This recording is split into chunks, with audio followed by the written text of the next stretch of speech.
বাংলাদেশে কিছুদিন আগে গত এক যুগ মানে বিশেষ করে 2008 সালের পর থেকে অনেক বড় বড় প্রজেক্ট হয়েছে। সেটা ভালো কথা, প্রজেক্ট হতেই পারে, একটি দেশের জন্য প্রয়োজন আছে।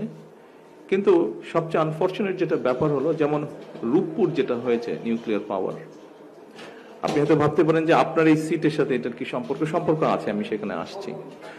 রূপপুর পাওয়ার আপনারাও জানেন, অনেকেই হয়তো জানেন, সবাই না জানলে, যে আমাদের পার্শ্ববর্তী দেশ ইন্ডিয়াতে সিমিলার সর্ট অফ একটা পাওয়ার স্টেশন হয়েছে।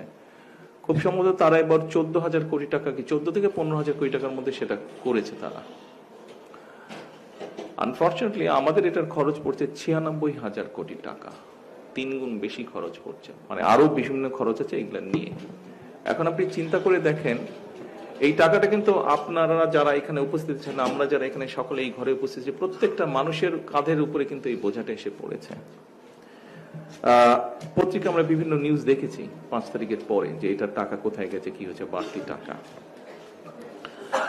সেটার বালিশ কেনা হয়েছে, এই গল্প কয়েকদিন ধরে পত্রিকায় আসছে, দেখেছি 80,000 টাকা করে বালিশ। ওই বালিশে শুলে ঘুম হবে কিনা এটা আমার একটা চিন্তা। তো 80,000 টাকা বালিশের দাম। আমি ঢাকা এসে পরে বালিশ কেনা হয়নি, বিকজ আমি যে বালিশটা, আমার একটা বালিশের প্রবলেম আছে, আমার বালিশই আমার হতে হবে। আমি লন্ডনে যেটা ব্যবহার করতাম ওটার সাথে করে নিয়ে এসেছি, তো বালিশ আমি কিনিনি ঢাকায়। তবে 1,500-2,000 টাকার বেশি নিশ্চয়ই হবে না, শিমুল তুলা হোক বা যেরকম হোক, 1,500, 2,000, 3,000 টাকা ম্যাক্সিমাম হতে পারে, একটু সুন্দর টুন্দর করে বানালে।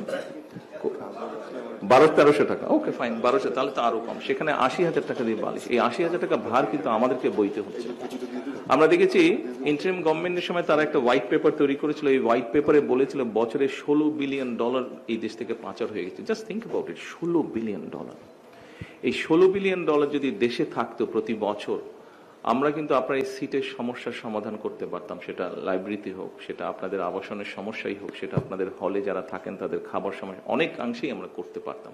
সো প্রতি বছর যদি আপনি 10 বছর ধরেও $16 বিলিয়ন পাচার ধরেন, তাহলে 10 বছরে কত $1 বিলিয়ন পাচার হয়ে গিয়েছে।